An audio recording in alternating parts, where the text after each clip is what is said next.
सब देखने और सुनने वालों की खिदमत में मोहब्बत भरा सलाम।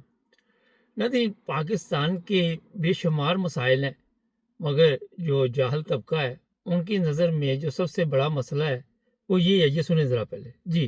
कादियानी जो है वो मुल्की लिहाज से भी और इस्लामी लिहाज से भी ना इधर रहने के हकदार हैं ना जिंदा रहने के हकदार हैं वो। और सबसे पहले बात यह है कि ये अपने आप को काफिर डिक्लेयर करें और उसके बाद जो है ना वो इनके मामलात आगे देखेंगे कि इस्लाम के मुताबिक कैसे है।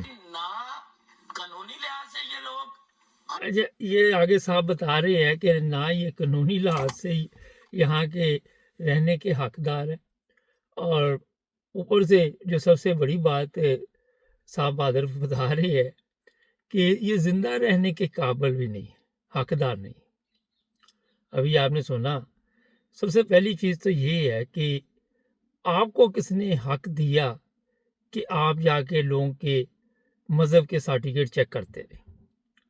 फिर पाकिस्तान की अगर बात कर लें तो पाकिस्तान में कितने लोग हैं जिनको इस्लामी तालीमात का कोई पता है या उनको इल्म है। मेरा नहीं ख्याल कि कोई ज़्यादा आपको जब आप पता करें तो कोई खुशी हो वहाँ पे, और फिर आके यहाँ पे इस तरह की बातें करनी। अब ये सोशल मीडिया पे वीडियो चल रही है, और आप कौन होते हैं जनाब कि कहते हैं ये ज़िंदा रहने के हकदार नहीं है। ये भी एक बड़ा अहम सवाल है। अच्छा, जब जो अहमदी हैं ना, मैंने यहाँ यूरोप में अक्सर देखा, यहाँ पहुँच जाते हैं, फिर इनको प्रॉब्लम होती है जनाब इन्हें पाकिस्तान में कोई प्रॉब्लम नहीं है, और ये पाकिस्तान छोड़ के दूसरे ममालिक क्यों जा रहे हैं। यहाँ पे तो इनके तमाम हकूक़ का ख्याल रखा जा रहा है, और यहाँ पे अक़लियत जितनी है उनको कोई प्रॉब्लम नहीं। अगर वहाँ पे रहते हैं तो ये ज़िंदा रहने के हकदार नहीं। अगर बाहर चले जाते हैं फिर जनाब ये बाहर क्यों गए, इन्हें तो यहाँ पे कोई प्रॉब्लम नहीं थी। डॉक्टर असरार के वो अल्फाज मुझे आज भी याद आते हैं कि उसने कहा था कि दुनिया में अगर सबसे बड़ी कौम है, मुनाफिक कौम है, तो वो पाकिस्तान में है। मुनाफिकत की ये हालत इनकी, जिस तरह ये खुद ही बयान कर रहा है। और फिर आपको ये मैं बता देता हूँ कि जो इंसान दुनिया में आया वो अपना अच्छा बुरा जानता है। उसका अपना अल्लाह ताला के सामने जब भी उसने हाजिर होना है, हिसाब किताब होना है, जवाबदेही होनी है। ये लोग जो इस तरह के है, इनका क्या लेन देन है मज़हब से। अब ये साहब जो बोल रहे थे, मैं इनको नाम शाम नहीं लेते, एहतियात करनी पड़ती है हमें कई जगह पे, लेकिन ये वीडियो हमारे पास मौजूद है। तो ये जो लोग हैं, असल मकसद ये होता है इनका कि हसद बहुत ज़्यादा। हसद की वजह मैं थोड़ी सी बता देता हूँ।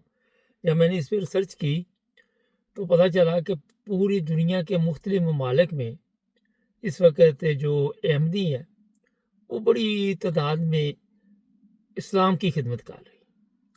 पिछले दिनों एक साहब गूगल पे भी इतराज़ कर रहे थे कि गूगल की वेबसाइट पे जाएं तो वहाँ भी अहमदियों का आता है। मैं किसी की वकालत नहीं कर रहा, लेकिन इंसाफ का तकाजा ये होता है कि जब आप कोई बात करें तो अदल के साथ करें, इंसाफ के साथ करें। और फिर ये जो लोग हैं ये इस्लाम की कोई खिदमत नहीं कर रहे। इनकी खिदमत आपके सामने है। अब रोज़ाना वही बातें आपको मैं नहीं बताना चाहता जो पाकिस्तान में खिदमत हो रही है। जिस तरह पाकिस्तान के हालात इन्होंने कर दिए हुए हैं, और पाकिस्तान के हालात पे पूरी दुनिया की नज़र है। इनके इस्लाम के मुताबिक पाकिस्तान की अदालतें मेरा कोई 150 नंबर पे आ गई होंगी अब तक। तो ये जो इस्लाम ये पेश करते हैं उसके मुताबिक इनके जो मुल्क की हालत है पाकिस्तान में जो इन्होंने कर दी हुई है, इनका पासपोर्ट जो है मेरा ख्याल आखिर से दूसरे तीसरे नंबर पे है। ये आके इस्लाम के दावे करते हैं यहाँ पे कि हम इस्लाम के ठेकेदार हैं, हम बहुत खिदमत कर रहे हैं इस्लाम की। और भाई इस्लाम की खिदमत आप कर रहे हो तो आप जो हालत पाकिस्तान की देखते हो उसमें कोई इस्लाम दूर दूर तक नज़र आता है? कहीं पे भी कोई जगह भी आप मुझे बता दें, किसी को किसी चीज़ का इल्म नहीं। उलमा है या कोई भी चीज़ आपके सामने आ जाए, कोई भी बंदा आ जाए, वो ऐसा मुनाफिक होगा, वो जो कहेगा वो करेगा नहीं, जो करेगा वो कहेगा नहीं। तो जनाब पहली चीज़ तो ये है कि इस तरह के लोगों के ख़िलाफ़ गवर्नमेंट को भी चाहिए कि मुकदमात दर्ज करे कि इसको किसने हक दिया कि आप किसी के ऊपर ये कहे कि ये ज़िंदा रहने के हकदार नहीं है। आपको किसने हक दिया कि किसी की ज़िंदगी छीने? मुझे बताओ। आप तो खुद मुर्दा हो। आप तो ज़िंदा है ही नहीं। जो ज़िंदा इंसान होते हैं उनमें इस्लाह का कोई शऊर होता है, इस्लाह की समझ होती है, कोई अक्ल होती है, कोई मौत होती है। मगर आपको तो मेरा ख़्याल है दूर-दूर तक इन चीज़ों का इल्म नहीं। ये मैं इसलिए कह रहा हूँ कि यहाँ पे इंग्लैंड में या यूरोप में कई जगह पे एक ऐसे मामलात भी मेरे सामने आते रहते हैं। फ़र्ज़ करिए एक प्रोग्राम है, प्रोग्राम कोई करवा रहा है। अब प्रोग्राम म्यूज़िक का है, म्यूज़िक का प्रोग्राम है, कोई करवा रहा है, वहाँ पे भी आके इसी तरह के फ़तवे शुरू हो जाते हैं। कोई कहता है जनाब ये कादियानी करवा रहा है, ये फलाना करवा रहा है, ये फलाना करवा रहा है। होता ये है कि जब इनको खुद वो बिज़नेस नहीं मिलता, अपने खुद तो इस काबिल होते नहीं, खुद तो इतनी अक्ल नहीं होती कि आके कोई ऐसा काम करें जिससे अवाम का भी फ़ायदा हो। मैं म्यूज़िक से अवाम का फ़ायदा नहीं कह रहा, मैं वैसे एक बात कर रहा हूँ, मज़हब की बात ही कर रहा हूँ। मज़हब से अवाम का कोई फ़ायदा हो, ऐसा कोई काम इनकी नज़र में नहीं होता। ये कर ही नहीं सकते, क्योंकि सुबह से शाम तक जो भी इनकी मीटिंग होगी, उसमें ये फितना फ़साद बस इसी काम में रहेंगे कि किस तरह इंसानियत को किसी गलत रास्ते पे लगाना है, कब और कहाँ पे इंसानियत का जनाजा निकालना है। अपनी हालत देखें इस मुल्क की कि इस मुल्क में जो लोग ज़िंदा हैं, वो मेरा ख़्याल है मेरे हिसाब से तो वैसे भी मैं मुझे पूछे तो वो मुर्दा कौम है। जो कौमें अपने आप को बेच देती हैं, जिन कौमों को ये मुर्दा जब आप लेके आते हैं, उसको वहाँ फेंक दो, इधर फेंक दो, उधर फेंक दो। उसको कौन-सा पता होता है कि किधर हम मुझे फेंका हुआ है? पता होता है? कब्र में तार दो, जला दो, जो मर्ज़ी कर दो, समंदर में फेंक दो। तो इस कौम की भी हालत यही है कि ये कौम मुर्दा है। मज़हबी लिहाज से, सियासी लिहाज से, अखलाकी लिहाज से, इंसानी लिहाज से, हर लिहाज से ये कौम जो है वो मुर्दा हो चुकी है। और यहाँ आके इस तरह के फ़तवे देने और कहना जनाब कि ये इनको यहाँ पे रहने का हक हासिल नहीं है। वो पहले बाबा आप ये बताओ कि आपकी एक क्या औकात है यहाँ आके इस तरह की बातें करनी, सोशल मीडिया पे इस तरह की वीडियो अपलोड करनी? आपको किसने हक दिया? काम की तो बात आपके पास इसमें कोई भी नहीं थी। एक और साहब थी कल, उनकी वीडियो मेरी नज़र से गुज़री, उनको भी यही मुसीबत पड़ी हुई थी, उनके लिए भी यही प्रॉब्लम बनी हुई थी। रोज़ाना पता नहीं कितनी वीडियो सामने आती। आजकल तो और भी जगह पे प्रोग्राम शुरू हुए हुए हैं और सब मज़हब पे है।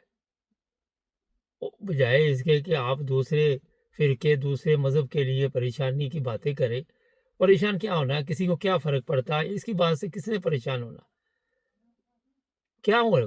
पाकिस्तान में कवानीन बन गए, पाकिस्तान में ज़ुल्म हुआ, ये हुआ, वो हुआ, उससे सिस्टम नहीं रुकता किसी का भी, कोई फ़र्क नहीं पड़ता। ये इमरान खान को जेल में डाला हुआ है, ठीक है जी, डाल दिया। बाद में ये लोग जो हैं वो सड़कों पे आ जाते, क्या इमरान खान के साथ वो भी जेलों में बंद हो गए कि उनको ये डर है कि हमें भी जेलों में बंद कर दिया जाएगा। बेशुमार लोग आप पकड़ते, लेकिन फ़र्क कोई नहीं पड़ता। मैं इसलिए ये मिसाल दे रहा हूँ कि जो भी सिस्टम होता है किसी भी जमात का, वो रुक नहीं पाता। ये पीपल्स पार्टी देख ले, भुट्टो को फांसी दे दी। ये सियासी जमातों की मैं बात कर रहा हूँ। जो अहमदी हैं वो तो एक दीनी जमात है, उसका तो तल्लुक नहीं इन चीज़ों से, क्योंकि वो सियासत में हिस्सा नहीं लेते। हाँ, यहाँ पे मैंने यूरोप में देखा सियासत में हिस्सा लेते हैं, पाकिस्तान में नहीं लेते। अच्छा, वो भी यही प्रॉब्लम है। ये कहते जी अपने आप को काफ़िर डिक्लेयर करो, वो कहते क्यों करो जी काफ़िर डिक्लेयर? आपने किसी को जो मर्ज़ी कहते रहिए, लेकिन इसका ये मतलब नहीं होता कि वो ये बात माने भी कि जनाब ये जो कह रहा है वो ठीक कह रहा है। पहले कहने वाले की हालत तो देखो ना कि कौन लोग हैं ये कहने वाले। अगर इस्लाम पाकिस्तान में है तो फिर अल्लाह ही मालिक है, अल्लाह ही हाफ़िज़ है।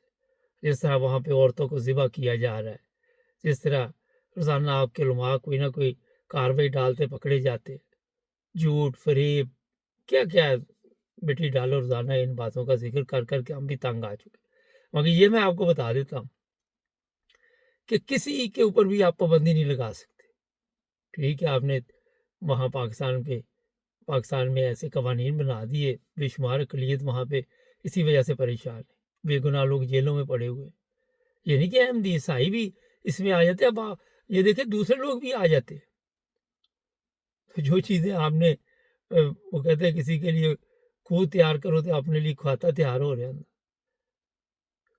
تو آگے اس طرح کے جو لوگ بھی پروگرام کرتے ہیں سوشل میڈیا پہ، او بابا پہلے اسلام کو سمجھو، اسلامی تعلیمات کو سمجھو، پہلے پتہ کرو کہ اسلام ہے کیا ہے، کہاں پہ اسلام نے اس طرح کی بات کی ہے.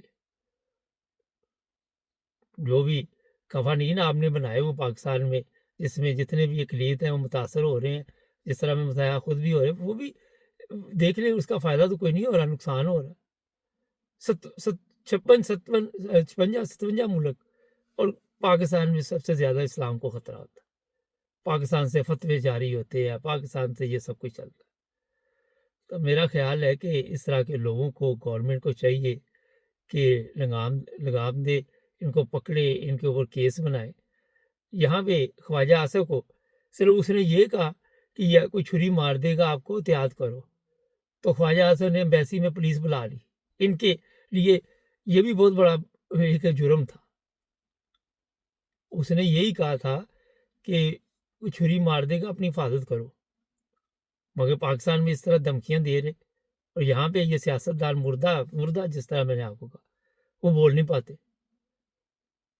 اپنی لیے ان کے لیے اور قوانین ہے، دوسروں کے لیے اور قوانین ہے. وہ سینٹ میں ایک دن کاکڑ کہہ رہا تھا مجھے کسی سرٹیفکیٹ کی ضرورت نہیں کہ میں مسلمان ہوں، میں کس فرقے سے. انہیں نہیں ضرورت، دوسروں کو ضرورت ہے. کہ دوسروں کو کیوں ضرورت ہے جی اگر آپ کو ضرورت نہیں؟ اس لیے کسی کو بھی ضرورت نہیں ہے. مجھے بھی کئی لوگ پوچھتے ہیں کہ آپ بتائیے جناب. میں کہتا ہوں آپ کون ہوتے ہیں میرے سے پوچھنے والے؟ آپ کون ہیں؟ میں کیوں بتاؤں آپ کو؟ کیا ضرورت ہے مجھے بتانے کی؟ میرا اور خدا کا معاملہ ہے. مجھے کسی سرٹیفکیٹ کی ضرورت نہیں ہے. پھر وہ جو سمجھدار ہوتے وہ تو نہیں پوچھتے، باقی دوسرے مختلف طریقوں سے پھر دیکھتے رہتے. تو کسی کے بھی حق میں بات کرو، کسی کے بھی لیے اچھی بات کرو. کوئی کہتا آپ پی ٹی آئی سے، یا کوئی کچھ. لیکن میں یہ بتا دیتا آپ کو کہ یہ چینل بنایا ہوا سچ بولنے کے لیے، حق اور سچ کی بات. ابھی میرے سامنے ایک کیس آیا ہے، عیسائی لڑکی ہے، اس کو جی مسلمان کار کے تو شادی کرنی ہے. اب میں نے اس میں پروگرام کیا تھا کہ آپ کیوں نہیں عیسائی ہو جاتے؟ وہ نہیں ہوتی تو زبردستی کس نے کہا آپ کو کرو؟ پھر زبردستی یہ چیزیں تبدیل کر سکتے آپ؟ یہ زبردستی کسی کو کافر قرار دے تو دیا آپ نے، اس کو کافر بنا تو نہیں سکتے نا. تو ہر چیز جو ہے اس کا طریقہ ہوتا ہے، اور کسی کی آزادی پہ آپ کوئی بات نہیں کر سکتے، اور بندے کا اور اللہ کا معاملہ. چینل کو سبسکرائب کریں، جڑے رہے ہمارے ساتھ تاکہ اور بھی پروگرام دیکھتے رہیں.